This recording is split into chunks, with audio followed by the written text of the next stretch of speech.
स्वागत है mister SSC previous year YouTube channel पर।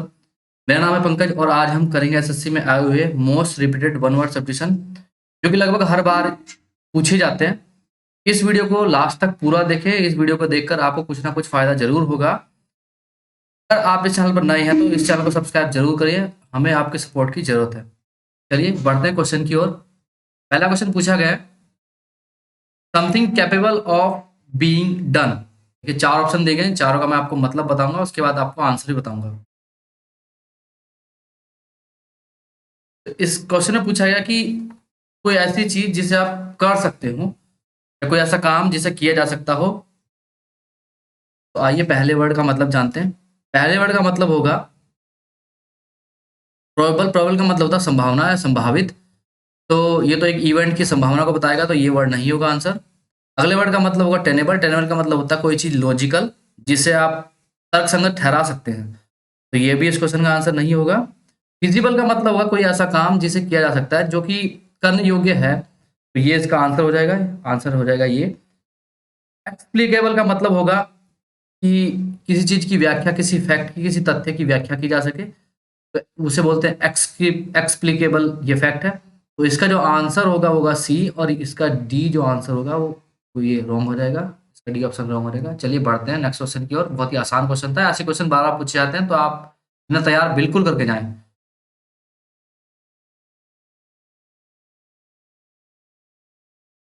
A person with the long experience of any occupation. देखिए एक व्यक्ति है जिसे किसी भी काम का एक लंबा अनुभव है, किसी काम का। ऑक्यूपेशन का यहाँ पे मतलब होगा कोई काम, कोई काम जिससे अर्निंग, आप लिविंग या अर्निंग करते हैं। तो इसका जो आंसर होगा वेटरन। वेटरन बिल्कुल सही आंसर हो जाएगा। वेटरन का मतलब होता है कि कोई भी ऑक्यूपेशन जो लंबे समय से किया जा रहा है, आपके पास उसका लॉन्ग एक्सपीरियंस है। Like soldier. सोल्जर जब अपनी सेना में जब अपने कई साल बिता देता है तो उसे बोलते हैं वेटरन सोल्जर। कोई एक्टर होगा जो अब अभिनय में कई साल से एक्टिंग लगातार करते आ रहा है, तो उसे बोलते हैं वेटरन एक्टर। जीनियस का जो मतलब होगा वो होगा किसी व्यक्ति के पास प्रतिभा है, प्रतिभाशाली व्यक्ति है, एबिलिटी है, टैलेंटेड है, तो उसे बोलते हैं जीनियस। ये इसका आंसर नहीं होगा। ऑप्शन नंबर सी, इसका वर्ड का मतलब होगा ये सीजन है। सीजन का मतलब होता है कि पर्टिकुलर एक्टिविटी का आपके पास एक्सपीरियंस है, जैसे कि प्लम्बर। प्लम्बर एक ऐसा व्यक्ति होता है जो कि पाइप्स घर में फिटिंग वगैरह करता है, तो उसे एक ही काम का अनुभव है, फिटिंग का, पाइप्स की, वाटर पाइप की। तो उसे, उस व्यक्ति को हम बोल देंगे कि सीजन्ड प्लम्बर। ये सब बोल सकते हैं कि सीजन उसे बोलते हैं। एम्बिडेक्स्ट्रस का मतलब होगा, अच्छा सीजन का मतलब तो ये हो जाएगा। सीजनिंग का मतलब होगा कि मसाले वगैरह मीट या किसी चीज में फीलिंग्स या उसे लगा दें, मसालों में अच्छी तरह मिला दें, तो उसे सीजनिंग बोलते हैं। ये सीजन से ही मिलके बना है। और सीजन का मतलब एक पर्टिकुलर मौसम के लिए भी ये वर्ड यूज किया जाता है। आप मेरी बात को रिलेट कर पा रहे होंगे। और ऑप्शन नंबर डी, एम्बिडेक्स्ट्रस। एम्बिडेक्स्ट्रस का मतलब होता है जो ऐसा पर्सन जो अपने दोनों हाथों को इक्वली यूज कर पाता है, तो उसे बोलते हैं एम्बिडेक्स्ट्रस। चलिए बढ़ते हैं नेक्स्ट क्वेश्चन की ओर। Words written on a tomb. देखिए एक कब्र है, टूम का मतलब कब्र होता है, और कब्र पर जो लिखे गए कुछ शब्द हैं उन्हें क्या बोला जाता है। देखिए पहला ऑप्शन है इपिथेट। इपिथेट का मतलब होता है कि कोई एक उपाधि, लेकिन नेगेटिव सेंस में, ऑफेंसिव होता है। ये ऑफेंसिव होगी, ऑफेंसिव होगी। ये उपाधि कभी पॉजिटिवली नहीं यूज की जाएगी, एपिथेट। एपिग्राफ एक ऐसी, एपिग्राफ का मतलब होगा कि कुछ मोटो या कोई चीज एनग्रेव की गई है पत्थर वगैरह पे, स्टोन वगैरह पे, जो शिलालेख जिसे बोलते हैं, उसे एपिग्राफी बोलते हैं। और एपिग्राफी उसकी स्टडी होती है, एपिग्राफी स्टडी हो जाएगी, उसे एपिग्राफी बोलते हैं। ये स्टडी होती है, इसे भी आप याद कर लीजिए।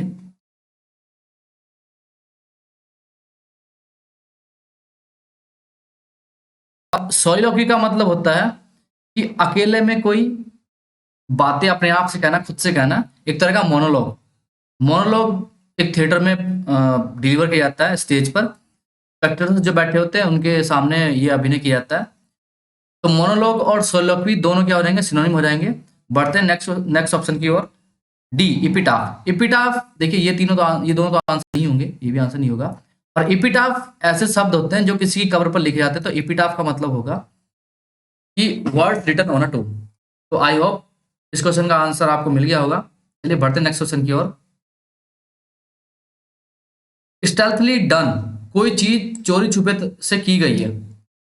तो स्टेल्थली डन का जो ऑप्शन होगा, वैसे तो इसका आंसर होगा सररेप्टिशियस। इसका मतलब होता है कि कोई काम चोरी छुपे रूप से करना, इसका आंसर ये हो जाएगा। या क्लैंडस्टीन इसका एक सिनोनिम हो जाएगा, जिसका मतलब भी होता है गुप्त। नफेरियस का मतलब होता है दुष्ट व्यक्ति जो बहुत ही बुरे काम करता है, बहुत ही घिनौने कृत्य करता है। और डेवियस का मतलब होगा जो पद से अपने भ्रष्ट हो गया, डेवियस हो गया।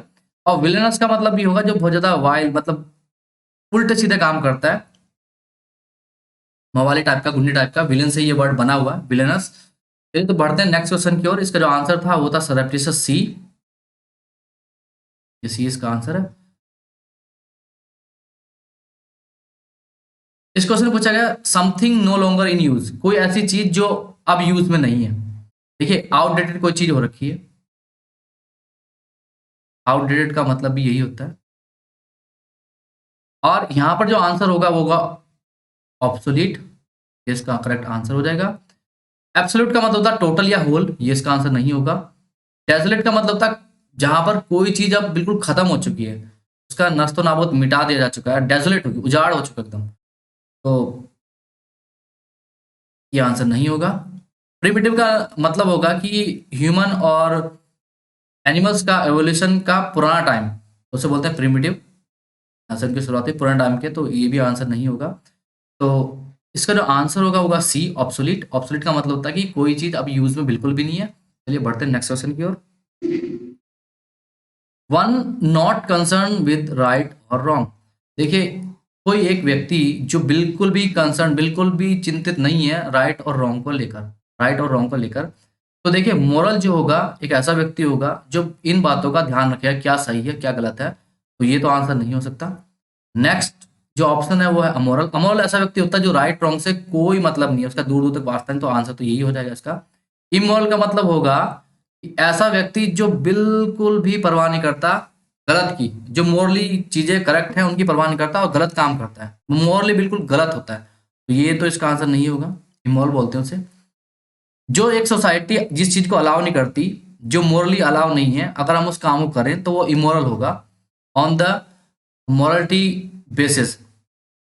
इमोर्टल का मतलब होगा जो व्यक्ति बहुत लंबे समय तक जीता है, जो कभी एंड नहीं होता, कभी डेड नहीं होता, कभी मरता नहीं, जो नश्वर है, तब अमर है, उसे बोलते हैं इमोर्टल।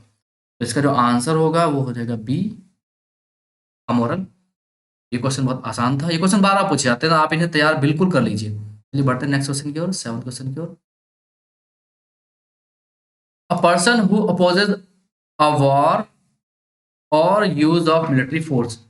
एक ऐसा व्यक्ति जो वॉर का और लड़ाई का बिल्कुल अपोज करता है और शांति बनाए रखने की अपील करता है, उस व्यक्ति को क्या बोलते हैं, इसमें पूछा गया है। देखिए फासिस्ट का मतलब यहाँ पर ये होता है एक ऐसा व्यक्ति जो ऐसी गवर्नमेंट के लिए सपोर्ट करता है कि उसके सामने कोई भी अपोजिशन खड़ी ना हो सके या खड़ी हो ही ना, ऐसी आइडियोलॉजी को वो सपोर्ट करता है। तो फासिस्ट तो इसका आंसर नहीं होगा। नार्सिसिस्ट का मतलब ये होता है कि एक ऐसा व्यक्ति जो सिर्फ अपने आप को एडमायर करता है, अपने आप से बहुत प्रेम करता है और अपने आप को सर्व सुंदर मानता है। तो ये भी इसका आंसर नहीं होगा। फेटलिस्ट का मतलब होगा एक ऐसा व्यक्ति जो फेट में विश्वास रखता है, काम में विश्वास नहीं रखता, फेट में विश्वास रखता है कि किस्मत के ऊपर सब कुछ है। तो ये भी इसका आंसर नहीं होगा। और पैसिफिस्ट ऐसा व्यक्ति होता है जो शांति में विश्वास रखता है कि और वॉर और मिलिट्री फोर्स का अपोज करता है। तो ये इसका आंसर हो जाएगा। ये पीस से ही बना, ये वर्ड जो है पीस से ही बना है, पीस। चलिए बढ़ते हैं नेक्स्ट क्वेश्चन की ओर। Severely abusing writing in journals. देखिए जर्नल्स बोलते हैं जो किसी का रिसर्च पेपर होता है, रिसर्च पेपर को बोलते हैं रिसर्च,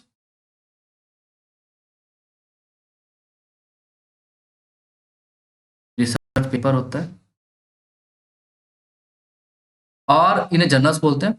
और उसमें अब्यूज, अब्यूज का मतलब होता है बहुत गंदे तरीके से आप लिख रहे हो, गाली जैसे कुछ शब्द लिख रहे हो, उन्हें बोलते हैं अब्यूजिव। और सीवियरली का मतलब होगा बहुत ज़्यादा।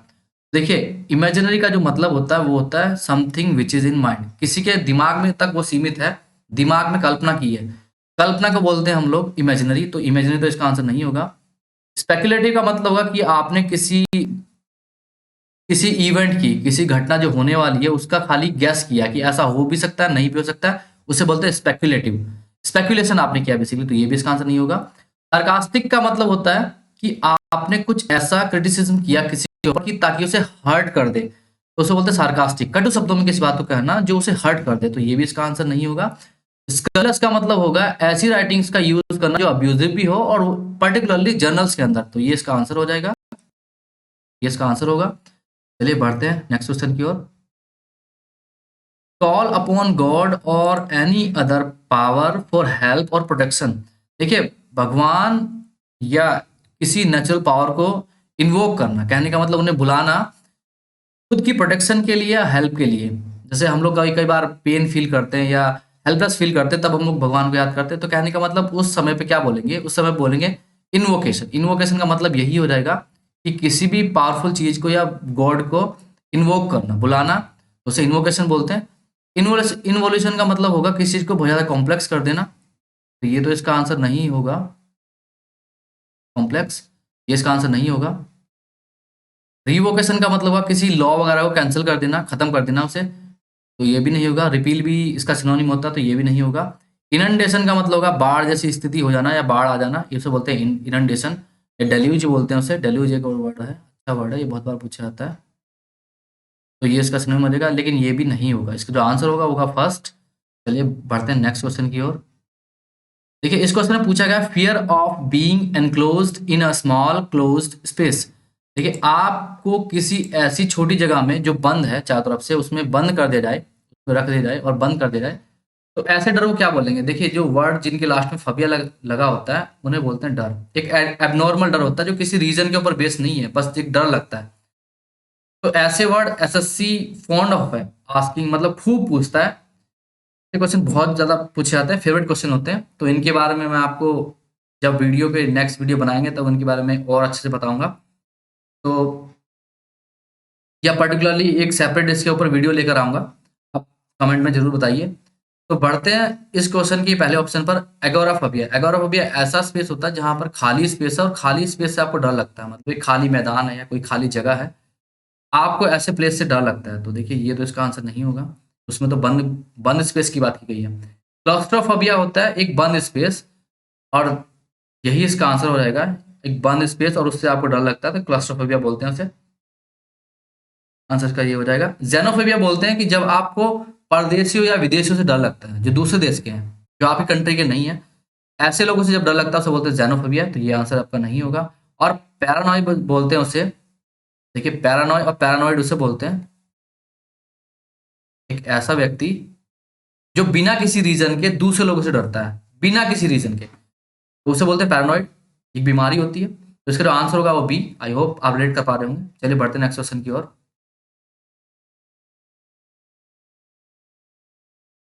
One who has become dependent on something or drugs is. देखिए, एक व्यक्ति जो किसी चीज के ऊपर डिपेंड रहता है, उसे पता है वो गलत चीज है लेकिन उसे छोड़ नहीं पा रहा है, बार बार उस काम में इंडल्ज हो जाता है, तो उसे क्या बोलते हैं, उसे बोलते हैं एडिक्ट। सिंपल सा वर्ड है, एडिक्ट। एडिक्ट ऐसा व्यक्ति होता है जो किसी भी गलत एक्टिविटी में, गलत हो या सही हो इस बात से डजेंट मैटर, बट वो उस काम को बहुत ज्यादा करता है, उससे बाकी की लाइफ डिस्टर्ब हो जाती है, उसे बोलते हैं एडिक्ट। तो ये इसका आंसर हो जाएगा। एडामेंट का मतलब होगा कि जो अपना माइंड सेट चेंज नहीं करता किसी चीज के प्रति, या अपना एटीट्यूड टू उस चीज के प्रति चेंज नहीं कर पाता, उसे एडामेंट बोलते हैं। मतलब एक चीज के ऊपर अड़ियल है, अड़ गया, उसे एडामेंट बोलते हैं। एडिक्ट का मतलब होता है एक लॉ वगैरह को प्रोक्लेम करना, उसे एडिक्ट बोला जाता है, या लिख देना उसे। और डायरेक्ट उसे बोलते हैं कि एक व्यक्ति जिसके पास ना कोई प्रॉपर्टी है, ना कोई जॉब है, ना फाइनेंशियल सिक्योरिटीज है, उसे बोलते हैं डायरेक्ट, तो ये भी नहीं होगा। इसका सिर्फ एक ही मतलब होगा, वो होगा बी। चलिए बढ़ते हैं नेक्स्ट क्वेश्चन की ओर। Succession of rulers belonging to a family. देखिए, एक ही फैमिली से सारे के सारे राजा अगर आए, ऐसे वंश को क्या बोलते हैं, ऐसे वंश को बोलते हैं डायनास्टी। ये इसका आंसर हो जाएगा, राइट आंसर इसका यही है। लीनियज, देखिए लीनियज में राजा नहीं आएंगे लेकिन उस वंश से बिलोंग करेगी, मतलब एक एक परिवार है उसके बाद दूसरी जनरेशन आई और फिर थर्ड जनरेशन आई उसी परिवार से। ये पूरी क्या हो गई, ये पूरी वंशावली हो गई, ये लीनिएज हो गई। अच्छा, एंसेस्ट्री का मतलब देखिए, आप कंफ्यूज नहीं होना, ये क्लोज है, लेकिन एंसेस्ट्री का मतलब ठीक उल्टा होगा।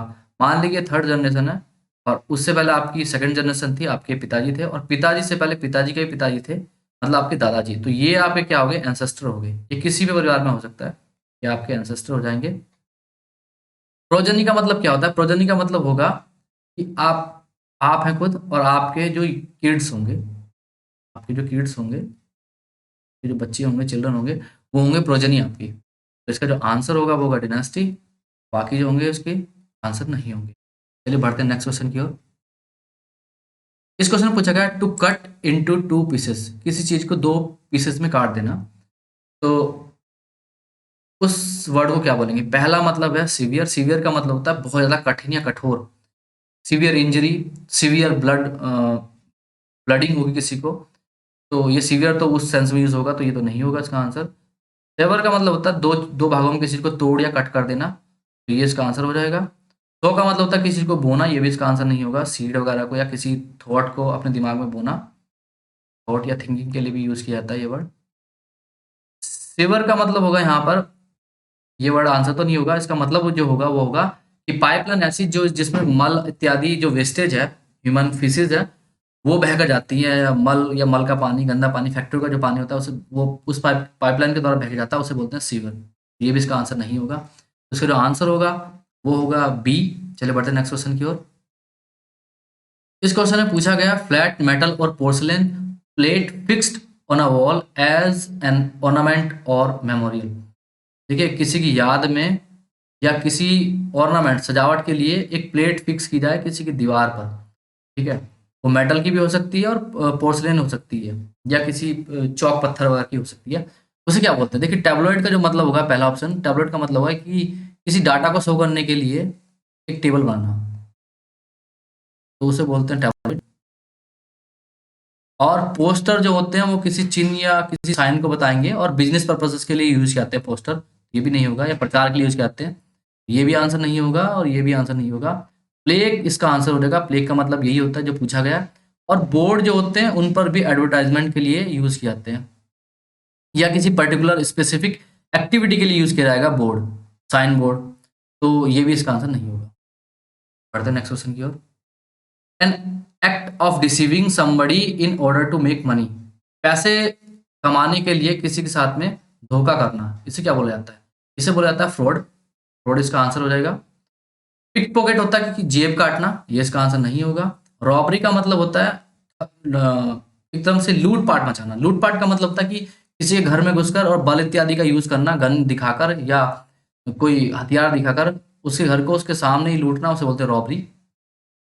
थेफ्ट का मतलब था कि उस पर्सन की एब्सेंस में उसका कोई सामान उठाकर आप ले गए। कोई व्यक्ति था, उसका मोबाइल वहां पर छूट गया और आपने उठाकर उसे रख लिया, तो वो थेफ्ट होगा, चोरी हो जाएगी। तो ये भी इसका आंसर नहीं होगा, इसका आंसर होगा ए। चलिए बढ़ते हैं नेक्स्ट क्वेश्चन की ओर।